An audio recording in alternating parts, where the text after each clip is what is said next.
Andu ala makohea mawira kana andu acio mwana mutithania mawira wina ndumiriri ungimera no ndibahe a very humble ndumiriri mena kuja maenda gwakirwo to no njakaga no muthi this is what I do ni ndute njakite muno na currently ndirateithia andu muno kwanja gwaka mĩako no story buildings na slabs ici to ni ko twikigia andu muno nyumba ya concrete wikira concrete slab is very expensive na ni twikire very expensive no wikira slab na there is a technology we use itagwo gwikira hollow blocks hollow blocks ni save a cost by that I mean a cost slab ikore yake 1.2 million you can make it with 800,000 you can save about 350,000 or 400 depending on a project ihana na ni yakuhuthiria weight o save cost icoke slab yo iko ni absorb sound mundu egukuthi ndangigwa mundu iguru like this house nyumba no iguru no ngirigithia mundu uthi ndangigwa another thing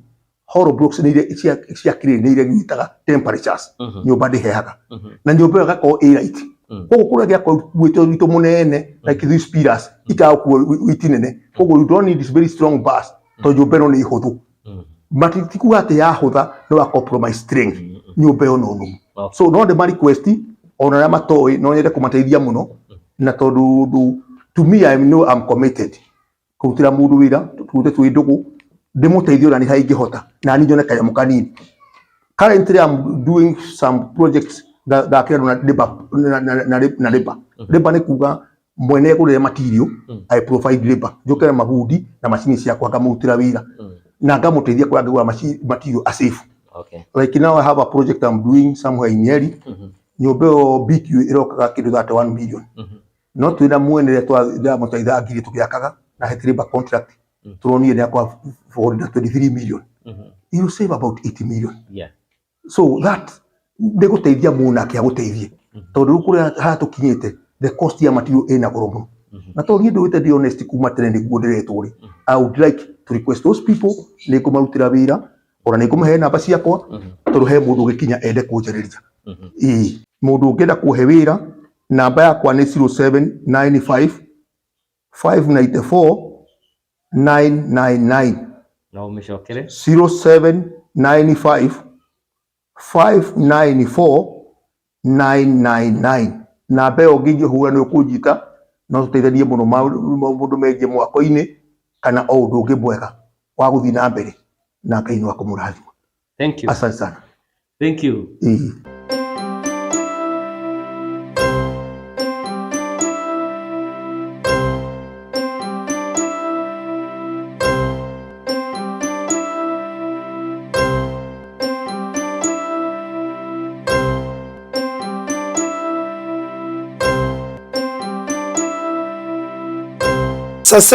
Saseni team safeguarding, I hope mko salama. Karibuni sana watu wangu na wapenda sana. Today's video tungependa kufanya kitu ambaye a lot of you will be surprised, but leo nataka kusimama na Mr. Kamotho. Hey watu wangu, Mr. Samuel Kamotho Wanderito. So nini nataka kuongelea kuhusu huyu mzee. Siku ya leo ameweza kuwa katika mtandao, of course, pamoja na his second son, Mr. Doita, na leo hawakuwa na Betivayo. Leo walikuwa na 3T TV ama channel. So of course huyu ni mzee mwingine Mr. Kamotho ameendelea ni vizuri ya kuja kwa mtandao. And I think Mr. Kamotho for once, kwa sababu wewe ni mtu umekuwa kwa mtandao, but this one I have to give it to you. You have now understood the best way of using social media platform. Welcome katika social media Mr. Kamotho. Tutakuwa tunaongeleshana mimi na wewe through hii video and I hope this video is going to be of benefit to you Mr. Kamotho, because ni kwa sababu najua wewe ni mzee ambaye una hekima, unapenda Mungu, but zaidi ya yote Mr. Kamotho sir, najua unapenda watoto wako na Mungu akikusaidia utawatunza, utawalinda, utawaangalia vizuri irrespective of what has happened. Na hii mambo yote, the saga, the dramas, the fracas, all these issues pertaining social media, deep down I think Mr. Kamotho is a good man. Anyway watu wangu, thank you very much for supporting Safeguarding Watoto, Team Safeguarding. Tuna love Mungu wa bless sana. I want to take this opportunity to invite mtu yoyote out there ambaye please ukiona hii video tafadhali tugongee tu like. Please ukiona hii video uone hii message iko sawa, tunaongea kitu kizuri kuhusu watoto ama familia, please subscribe ndani ya Team Safeguarding. Tafadhali usikubali tu uone hii video na uja subscribe. Itakuwa ni unfair. But please tunakuuliza tia comment yako hapo depending on how you see the video and how this video will be, na Mungu atakubless. Anyway, so let's go to it. Mr. Kamotho leo of course alikuwa kwa TV, ama wale ambao mtakuwa mkiwatch hii video itakuwa ni kama jana, but what is important that he's been speaking through another channel. Tunamjua akiongea ndani ya Beti Mbayo, but sasa I think amechukua another channel, which is good. Mr. Kamotho, it is always good to embrace different sides because different people will deal and tackle different things differently. So, but leo ni kwa nini ninataka kuongea na mimi ni support na nisimame na Mr. Kamotho?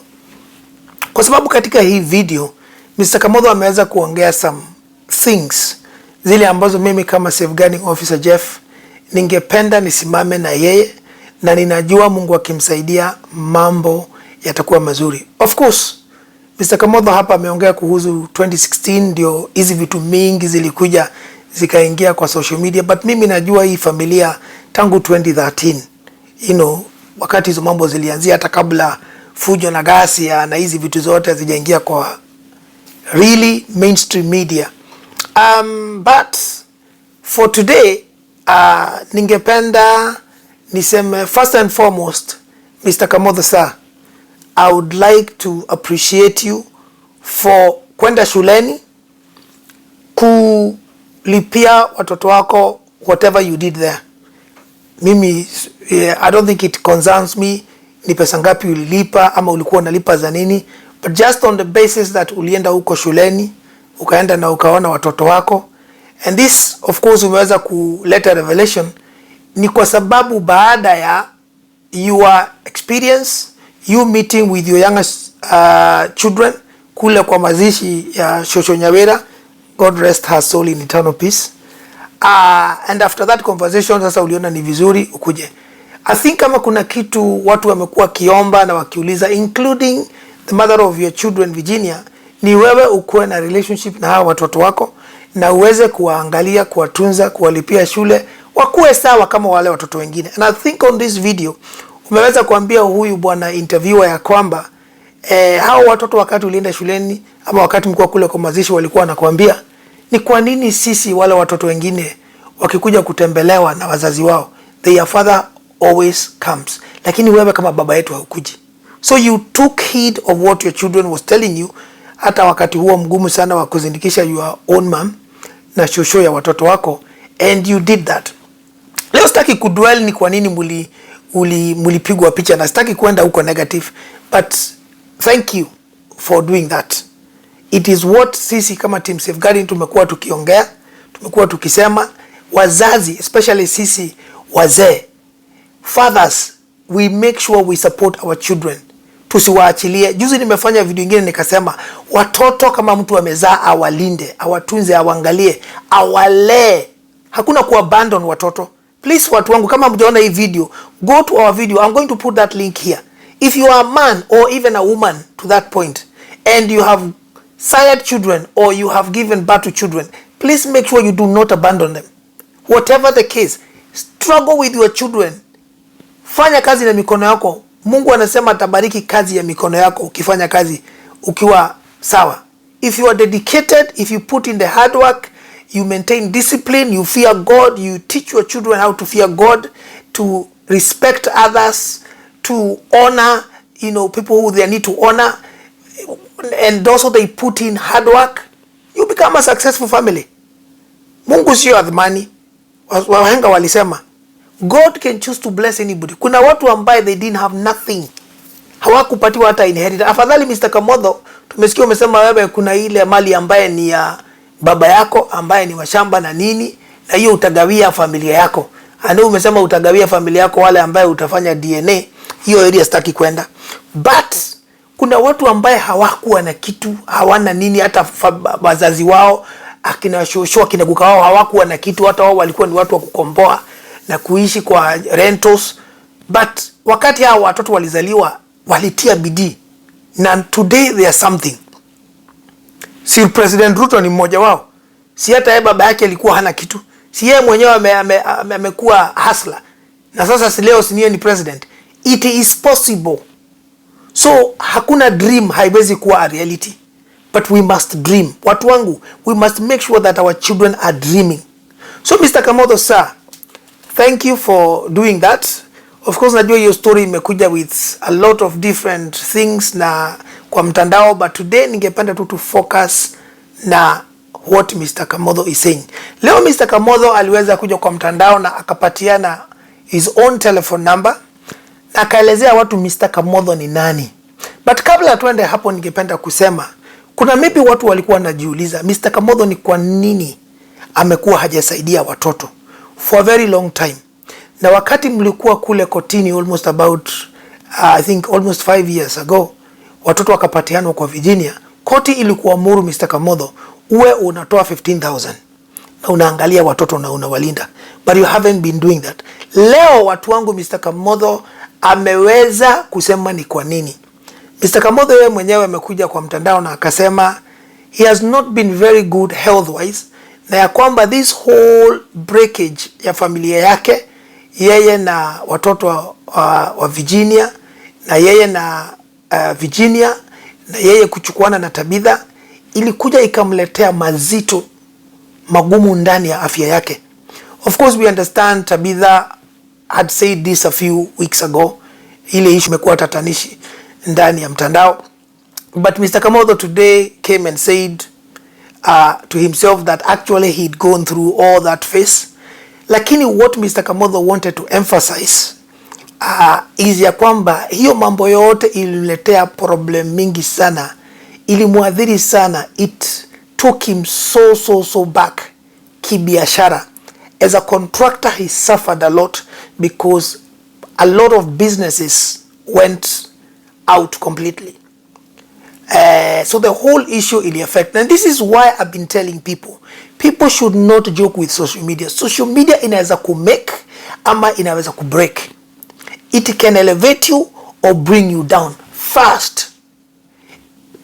The same way inaweza kuinua juu, unaweza kuona umefanya one video ikapata 1 million views. Is the same way unaweza kuwa na like 100,000 followers and ukute the following day you have 40,000 followers have just left. They've just unsubscribed. Why? Because of maybe one thing. Umefanya one mistake, watu wakakasirika, and kwa sababu hiyo ni button watu wakiambiwa tu ama mtu influential wakuja aseme huyu mtu amenifanyia hivi na hivi, mimi I'm just asking people to not to listen to them, not to don't follow, one button mtu akiunsubscribe. So unaweza kuona there are people that had a lot of subscribers, walikuwa napata a lot of views, but with one mistake, things have never been the same again. So Mr. Kamotho today ameweza kutumia social media vizuri, and congratulations sir on giving your number na kuelezea watu wewe ni nani. So anyway, so going back to vile nilikuwa nasema hapo mbeleni, ni necessary tujue watoto tukipatiwa na Mungu ni lazima tuwalee. Hatuwezi kuachia one person.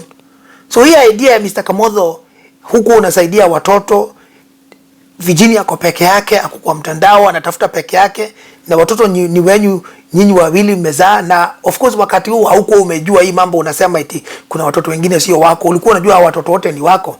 So unasaidia mmoja ambaye ni Zoita, na Virginia kwa nao wengine 11. That was wrong Mr. Kamotho. Unajua mimi naongeaga ukweli, and I will look you straight into your face and tell you as a man that was wrong.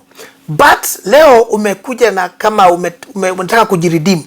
Mr. Kamotho amesema ya kwamba kazi zake zilienda chini sana, ikawa mpaka yeye mwenyewe kuna pahali alifika ikawa ni kama anasikia ameisha kibiashara kabisa. Guys, able listen to this small clip ambayo tunaboro. Gicaja magikiri muturire-ini waku na kiwira na mikarire ri niguo hihi kiana ku affect undu no ne affect kiwira muno, toru maira makwa ni mathukire muno. as a contractor na mundu ukoretwo akiruta mawira andu mambite kuigua ndeto ta icio na macigua just from somebody very close to you ni cia tumire andu ingimo mambe mawira makoma maharagane ona makihanga mathira. I remember this almost 3 years ndaikari na mathira maingĩ mũno kona gutiri wira tiga maya madako tungiruta ngirikia customers ya yange na mwene matukia affected ona mwene mali mwe kujariria.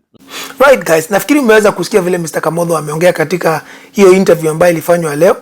So it is indeed true ya kwamba mambo ikifanyika ndani ya kifamilia inaweza kukuangusha, inaweza kusambaratisha kila kitu. Do not joke. Biblia inatuambiaga ndani ya John 10:10 that the enemy comes to steal, to kill and to destroy. So hizo vitu tatu ndio demons wa John 10:10 wanakuja kufanya. Na waitaga the demons of John 10:10. They come to steal, to kill and to destroy. Zinakuja kuua, kuharibu na kusambaratisha kabisa. Lakini Biblia inatuambia but, na ukisikia but inaharibu, ina erase everything that had been said before.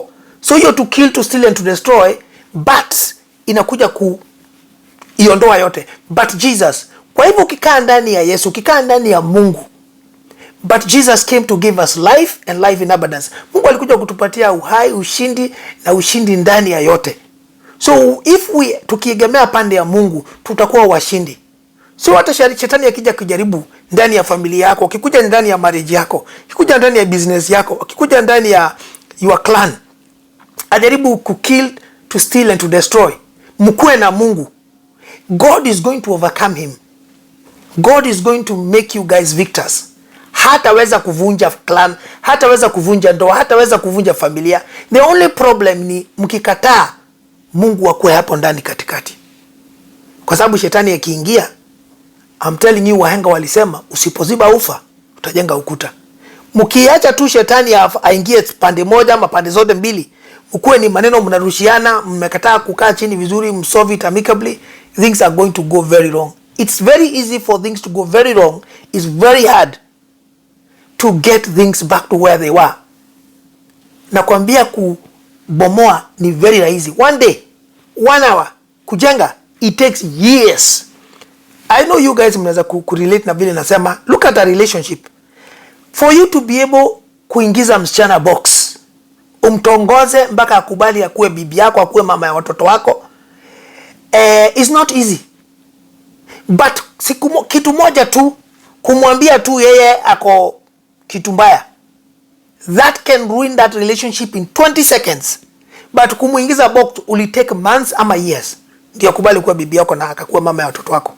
Lakini unaweza kumwambia tu one thing. You can tell a man one thing, umuite useless, umwambie wewe kama bibi yake, umwambie wewe mwanaume bla bla bla. Sitaki kusema hizo majina hapa. And that is going to ruin your relationship. Hata kama ilikuwa iko solidified for 20 years, itaisha.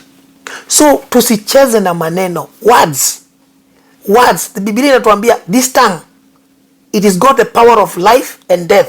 So ukitumia hii ulimi chunga. Chunga sana hii vile unakubali hii ulimi kuambie. Usiache ikukontrol.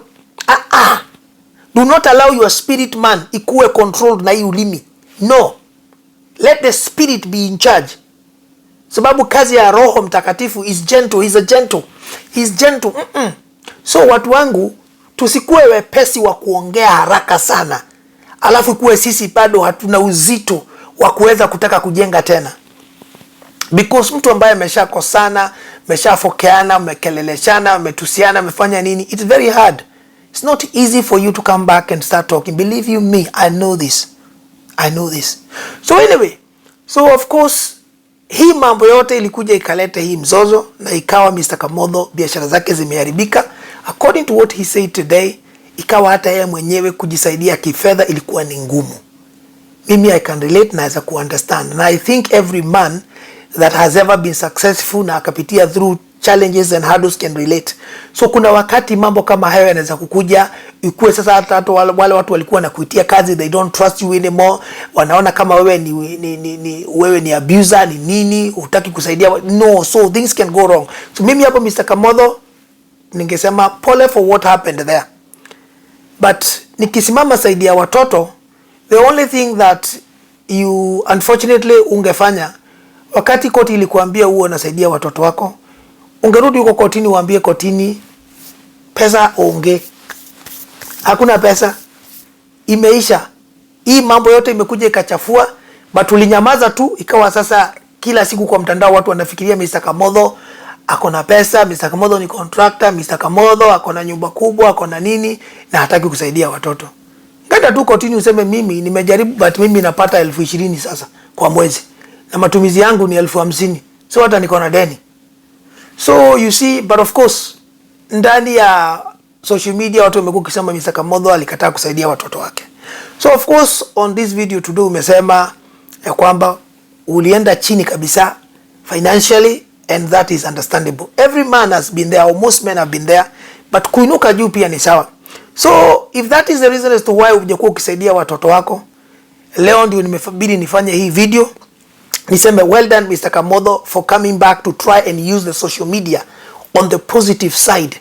Kwa sababu of course wakati hii ingine yote umekuja kwa social media, umekuja kuongea kuhusu mambo ya Virginia, mambo ya watoto wako, mambo ya Tabitha, mambo ya na hii, but today hata kama umeongelea kuhusu familia yako, at least you have ended the video very well.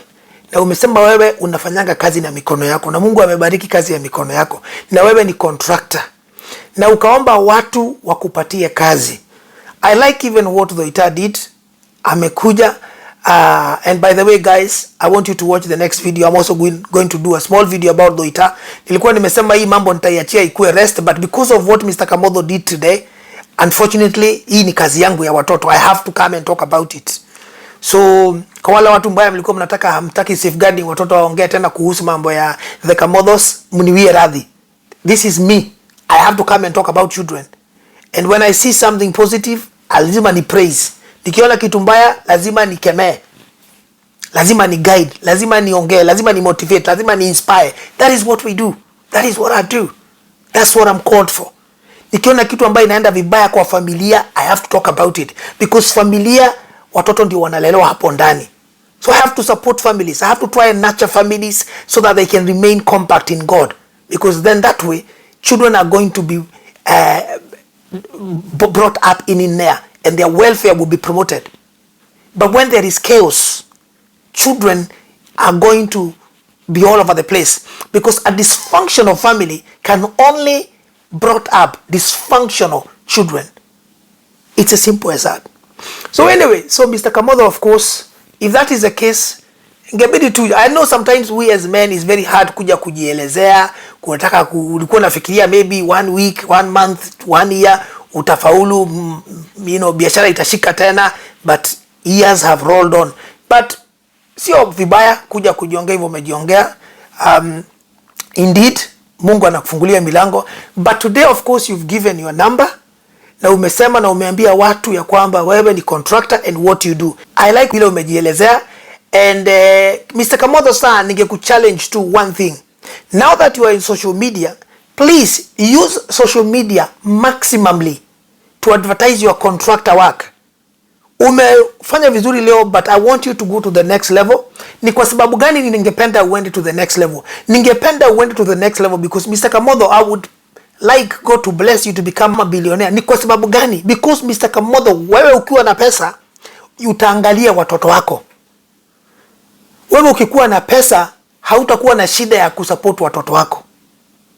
So mimi kama safeguarding officer, I don't have a problem with you God blessing the work of your hand. Ningependa sana, ndio nimefanya hii video, niulize Mungu pia akubariki so that watoto wako wasipitie shida. Wamepitia through so much Mr. Kamotho. Hii miaka yote kuna wengine sasa ni wakubwa na wamelelewa ndani ya social media. So ingekuwa ni vizuri sana Mungu akusaidie na kufungulie milango, and that's why mimi ningesema come back and use social media maximally. And I'm glad to see that now you have started opening up to other people. Sio Betty Mbayo peke yake. And by the way, Betty Mbayo usianze kunipiga. Sijasema tu ni lazima eti sio vizuri aongea na wewe. Nimesema he's now opening, you know, anafanya nini na watu. Mr. Kamotho yeye ndiye alikuwa amesema mbeleni ni wewe tu natakanga, but today tumemwona na mtu tofauti. So sina shida na wewe kufanya naye video by the way. So but anyway, what I'm saying is ni necessary Mr. Kamotho, Mungu akubariki. Come back to the social media. Letea watu what we call a portfolio. Wewe kama contractor umekuja na ukaambia watu unafanyanga nyumba. Of course tunajua one of the big project that you did is hiyo nyumba ya Kisii. Wewe ndio ulifanyia kazi na nini na nini, and it's a good house, it's a beautiful house, it's a mansion, it's what the Virginia's children were brought up in, you know, all that. So of course, lakini umekuja ukaambia watu, umekuwa ukijengea watu manyumba, umekuwa ukijenga nyumba na modern techniques zile ambazo zinasaidia watu kusave pesa. Tumeusikia ukiongea hapo kuhusu the current ile nyumba unafanyia, sijui kama ni Nyeri, if I'm not wrong please watu mnicorrect. Tumesema Nyeri or somewhere, ambaye hiyo nyumba ilikuwa imeestimatiwa 31 million but unaweza sasa unafanya na 24 million, so unamsavia kitu 8 million.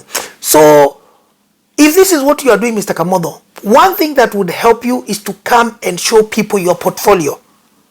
So waambie watu, unaona hii nyumba mimi ndio nilifanya kama contractor, nimejenga. Mimi niko na mafundi, niko na watu wangu, niko na vitu zangu za ujenzi. I'm experienced, I have this years of experience. Mimi ndio nimejenga hii nyumba, mnaona hii. Umekuja ukaambia watu mpaka unafanyanga story buildings. So give a few examples. Wewe kama contractor ambaye ulijenga hiyo nyumba, I do not think itakuwa hao wenye hiyo nyumba wanaweza kukataza kwenda huko upige picha. Na wakati pia unafanya mjengo, of course uko na smartphone, take photos and some videos wakati unaendelea na mjengo. Hata huko saizi unajenga kwa 31 million. Take photos and take video clips. That is how, Mr. Kamotho, you build your portfolio. Social media, of course, maybe you might not be advanced kwa social media kama mimi, lakini tukua uto to clips. Wakati watu wako wanajenga second floor, third floor, fourth floor, wakati wanaweka hizo matofali, whatever it is, wanapiga nini, chukua few different clips hapa na pale. Finished work, ingia kwa lounge, chukua, sema this is what Mr. Kamotho and his team wanga wanafanya. That is what we call a portfolio. Sasa wewe ukikuja ku advertise kazi yako, ukikuja kwa mtandao kama unafanya interview na safeguarding watoto, unasema mimi nimejenga hii nyumba ya 11 stories ambayo iko Lavington. Tunaonyeshana hiyo nyumba hapo. So ule mtu ambaye anataka kujenga nyumba kama hiyo, Mr. Kamotho, anaona kwa mtandao kuna mtu anaitwa Mr. Kamotho Samuel Derito ambaye amejenga na anafanya kazi mzuri. Let me talk to this person. That is how you advertise yourself, Mr. Kamotho. So well done for taking that initiative, na umekuja na ukapatiana namba yako, but go to the next step. Chukua portfolio, chukua clips za zile kule umejenga, estate, manyumba, hata kama niyo yako ya Kisii, chukua iweke kwa mtandao, sema this is what Mr. Kamotho has done. Ukikuwa na page yako ama whatever it is, watu wanaona kazi yako, hivyo makazi zitaanza kukuja mingi.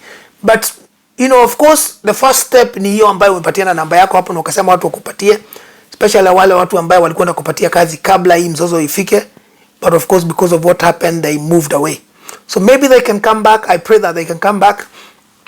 Mimi Mr. Kamotho nitaweka namba yako hapa kwa sababu ningependa Mungu akusaidie upate pesa. Na wewe kama contractor, ukipata pesa najua utasaidia watoto wako. The only problem, Mr. Kamotho, ni Mungu akubariki sana, upate kazi tena, and then you forget your children and you run away. But anyway, hata ukijaribu ku run away, we will be there. We will be there to make sure that the courts are going to follow you. Kwa sababu sasa tutakuwa tunajua uko na pesa, na watu watakuwa wanajua uko na pesa kwa sababu wewe unajenga manyumba huku na huku na huku na huku na unakataa kusaidia watoto wako. Anyway, my prayer is that as a man of God, ambaye wewe uiko, ya kwamba you will start to take care of your children. Mimi Mr. Kamotho, kuna one thing ningekwambia honestly, I would go beyond hii DNA unasema. Yes, sio vibaya kufanya DNA kama unataka kuhakikisha, na I don't think anybody akona hiyo issue. Nimeona hata Virginia kwa mtandao akisema she has no issues with hiyo mambo yote because I think from ni sawa. But mimi kama ningekuwa wewe as a man of God, mimi na wewe najua ni you are a man of God, I would go beyond that. Na sasa kama ile uwezo uko naye, anza kusupport watoto au watoto wadogo uko na wao, tafadhali anza kuwa support. Just understand boundaries. It's okay for you to accompany or to be accompanied by your wife Tabitha, but ikifika ni watoto wa Virginia, Mr. Kamotho, this one I'm not going to shy off telling you this. Ikifika ni watoto wa Virginia, wacha Tabitha akae away. She's not co-parenting these children na Virginia. Wewe ndio baba ya watoto, and wala watu wana co-parent hapa ni Mr. Kamotho na Virginia, not Tabitha. So hata huko shule mkienda, wewe enda na yeye akupeleke, but ikifika ni wakati wa kuongea kudeal na watoto, just do you as a father hao watoto. Let her stay away. Sio shida. Na sio eti watu wanamchukia. Sio eti kuna mtu hataki afanye nini, but hao watoto ni wako wewe na Virginia. Kwa sababu kuna wale watoto ambaye ni wako wewe na Tabitha, hao ambaye of course umeadopt. Imagine Mr. Kamotho, and I'll tell you this bila wasiwasi, kama yeye Tabitha angesikia Virginia na wewe mlikuwa mmeonekana kwa shule ya watoto wa Tabitha, hata yeye Tabitha angeshangaa what's going on. So co-parent you and Virginia, not Tabitha. Na hapo mambo Mr. Kamotho, issues zitaisha, hakutakuwa na problem. I think that would be the best thing that can happen to you, because then your family need to start healing. Mambo yakisha enda hivyo, watoto uweze kuwaprovidea, waweze kupatiana pesa ya unga, uweze kuwalipia school fees, uweze kuwachukua uende na wao out. Mungu afungue milango, watoto wanaweza kuja kukutembelea huko kwako, because from what you've agreed today in reference to vile Tabitha aliongea kwa mtandao late, ya kwamba hakaagi huko anakuja kutembea, watoto wanaweza kuja kutembea huko, because maybe wakati watoto wanakuja kutembea, maybe Tabitha is not there. So but Doita huko ni kwao, and he can always mingle with his sibling. So Mr. Kamotho, this is doable. It is doable. Hakuna kitu ambaye Mungu hawezi. I know you know that, and I know that. Na unajua hata watu wengi sana watumishi wa Mungu wanajua hakuna kitu Mungu hawezi. The only thing ambaye haiwezekani ni what we don't want to make it happen, because with God all things are possible. So Mr. Kamotho, sir, please do the necessary. Continue working hard. It is very good to hear that your health is now good. Continue keeping yourself healthy. Pray Mungu aendelee kukufungulia milango, kazi ionekane. Do well, and when you do well, I know your children will do well. Na mambo yataisha. If you start doing well and you start supporting your children, you start seeing your children, watoto ikuwe gate haifungwi, watoto ikuwe wanaweza kupigia simu, wanaweza kuongea na wewe, there is no problems, itaisha. I'm telling you. I'm glad what you told the gentleman that was interviewing you. I apologize, nimesahau jina yako, so I just have to call you a gentleman. Umemwambia kwamba wewe and Virginia mmefunguana, una shida na yeye, and I don't also think Virginia kuna shida na wewe. So I think hii mambo ya watoto ndio inamlink nyinyi wote wawili, and if you guys can work on how to co-parent. Co-parenting does work, but it needs two things. And I know my sister Virginia knows this. Co-parenting huhitaji vitu mbili. These are the two vital ingredients ndani ya co-parenting, which is going to work, or which is going to be successful. It needs one thing that we call discipline. Discipline is one of it. You must be a disciplined individual for co-parenting to work. Kwa sababu kama wewe ni mtu ambaye unapenda kuongea so much, kama wewe ni mtu ambaye unapenda kusema a lot, then it's going to be very difficult, because first you're never going to see the mother or the father of your child kama ni mtu ambaye ana maana. Wewe utakuwa ukisema this person does not do, kwa sababu unapenda kuongea sana. So discipline is very important. Ujue ya kwamba whatever the case, Kamotho will always be the father of my children. Whatever the case, Virginia will always be the mother of my children. We may not be together, but hawa watoto ni wetu sisi wawili. Kwa hivyo wakati mimi niko na watoto, I will speak good of their father.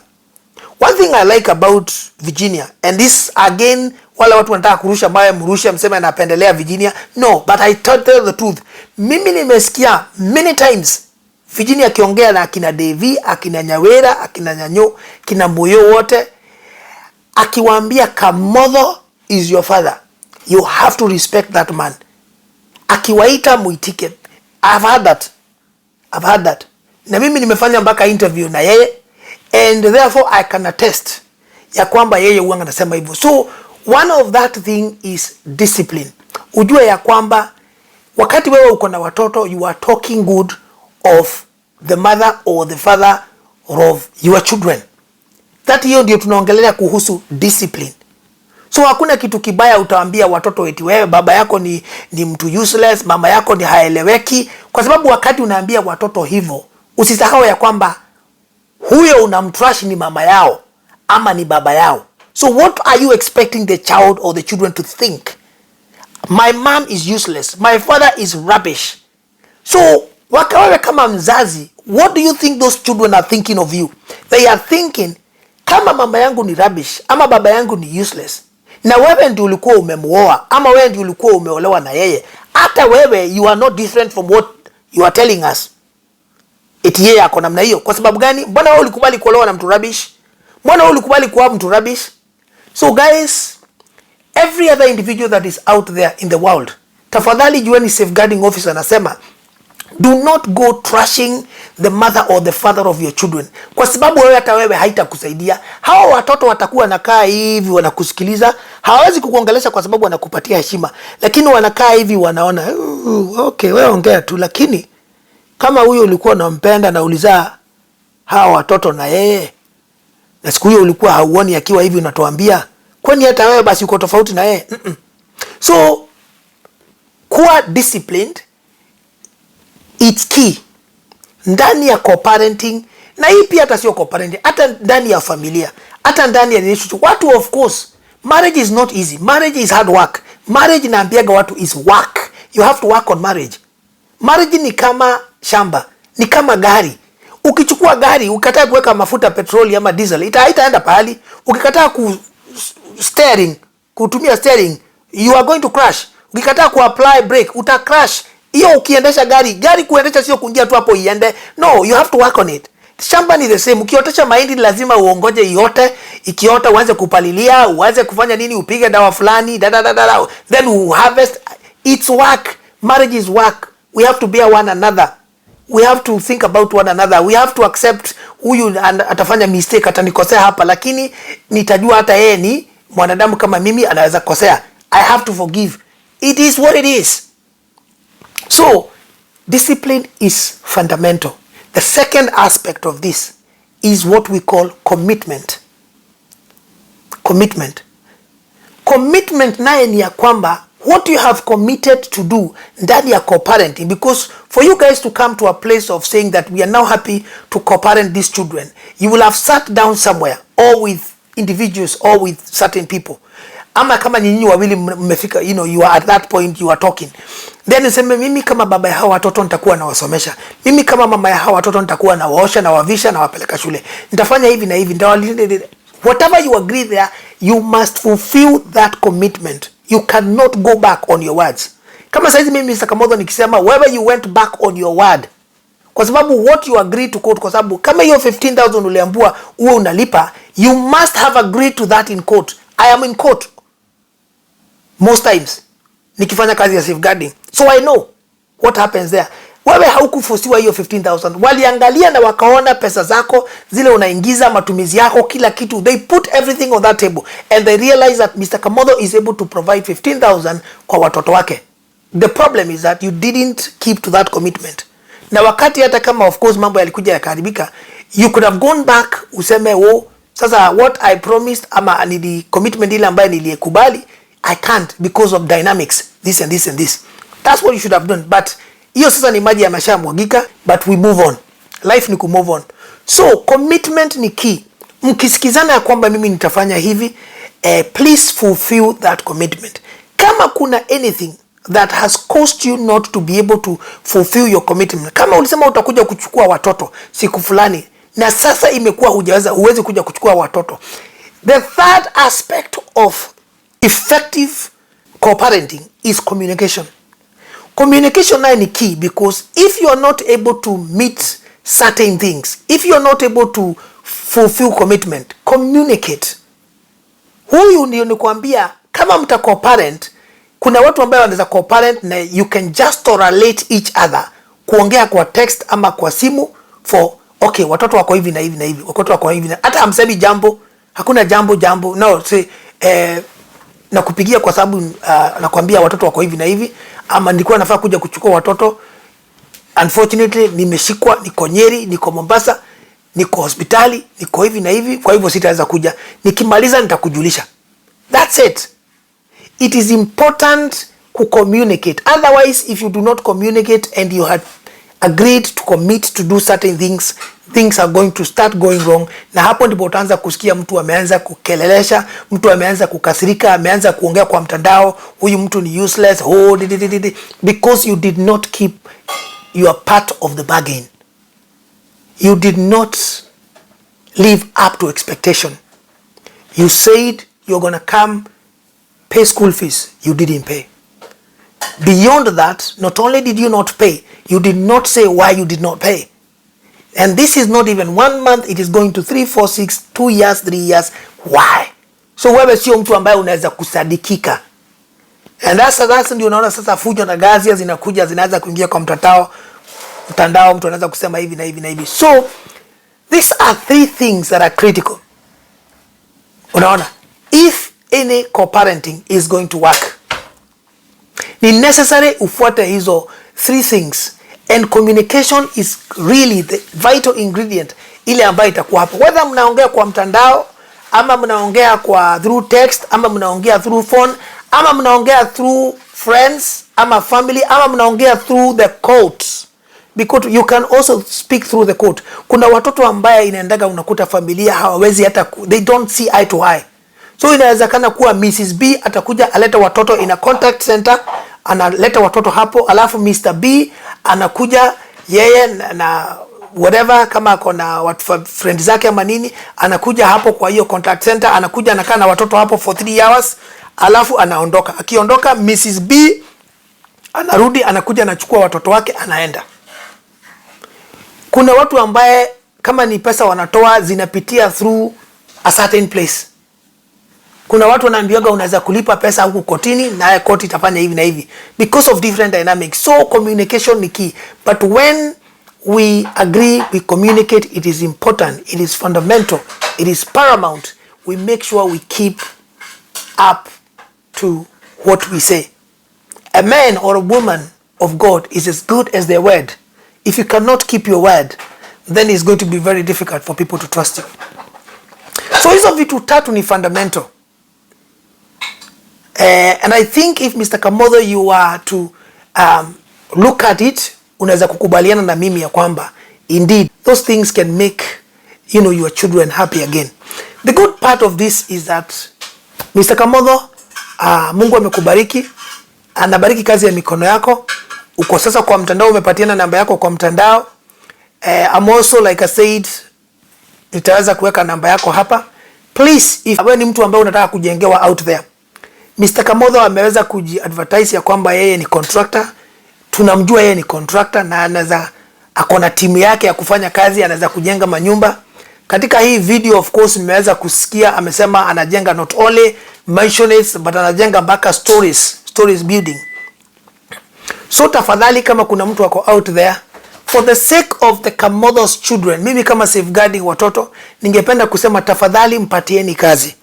Ningeomba hata mimi nimpatie huyu mzee kazi, ili huyu mzee aweze kupata pesa na aweze kuangalia watoto wake, because tunataka hii issue ya the Kamothos itoke kwa mtandao. And the moment Mr. Kamotho is able to do this, of course, hakutakuwa na shida pahali.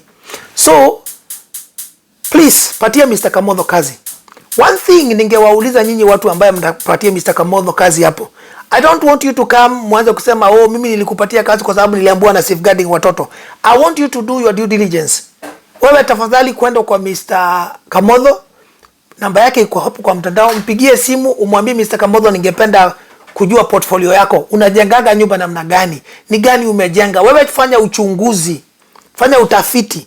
Get to understand and know Mr. Kamotho and what he does best. How he does in question him. Alafu mpatie kazi. Usimpatie kazi alafu kuja kusema mimi nilikupatia kazi kwa sababu safeguarding officer Jeff aliniambia. No, I'm not with you. So mimi siwezi kuwa test of Mr. Kamotho saizi kwa sababu sijaona any other nyumba ambaye amejenga apart from hiyo yake ya Kisii. Manake ametuambia amejenga manyumba nyingi, hata saizi yako na nyumba anajenga 31 million, but hajatupatia portfolio. That's why Nimemuuliza Mr. Kamotho kwa mtandao aweke portfolio yake hapo, itamsaidia sana because people do like to see. Macho tulipewa na Mungu ya kuona. Watu wakiona kazi yako na waone ni mzuri, ni safi, Mr. Kamotho utapata kazi. And itakuwa ni hivyo.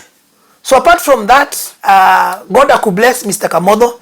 Mimi sikuangi na ubaya na wewe Mr. Kamotho. Kama ushaambianga umeshapatiwa kasumba na watu, and especially bibi yako Tabitha, najua Tabitha anaweza kuwa amekupatia kasumba because the other day alianza kutaja safeguarding watoto kwa mtandao akisema eti sisi tunafanya watu wamtukane. Na sijasikia hata akiapologize. It is important ujue mimi sina shida na wewe. Na kama ningekuwa na shida na wewe, hata hii namba yako singeweka hapa because honestly team safeguarding wale watu tuko nao hapa, kama mtu ako na hiyo kazi ambayo anaweza kukupatia, of course watakupatia. And therefore we have no problem Mr. Kamotho na wewe. Tunakupenda kama a man of God, baba ya hawa watoto, and we know and we want God to do you good. Otherwise hatuwezi taka mtu ataabike, na especially yako na watoto. We want Kamotho's children to be happy. You know, wamekuwa kwa mtandao for so long. So Mr. Kamotho Nderito sir, mimi kama safeguarding watoto, I thank God because of you, and I pray that God is going to make his face to shine on you. He's going to continue healing you so that you can receive total healing and open doors for you. I bless kazi ya mikono yako so that you can be able to take care of your children. Ni hayo tu watu wangu. Tafadhali kabla tujamaliza, ningependa kuambia please check our next video. I'm doing another video about Dhoita and his siblings. So tafadhali make sure your notification bell is on. Kwa hiari tena nawaomba tia subscription ndani ya Team Safeguarding. Comment katika hii message. Na kama kuna mtu ambaye kuna kitu naweza taka kumwambia Mr. Kamotho, please ongea na Mr. Kamotho huku kwa mtandao. I only invite positive messages and comments. Tafadhali tusikuwe na matuzi ndani ya mtandao because niliwaambia hii our YouTube channel does get access by children and young people. So tafadhali, we don't like deleting messages. Lakini of the last I think 2 videos imebidi to delete some messages. Watu wanatukanana na mambo machafu and we cannot allow that. But apart from that, nawapenda bure watu wangu. Asanteni so far. We are trusting God for 20,000 strong safeguarding family duniani ili tuweze kuongea mambo ya kulinda na kutunza watoto vizuri. Ni hayo tu watu wangu. I definitely will see you on the next video about Dhoita and his siblings. Usimiss, utapenda. See you very soon.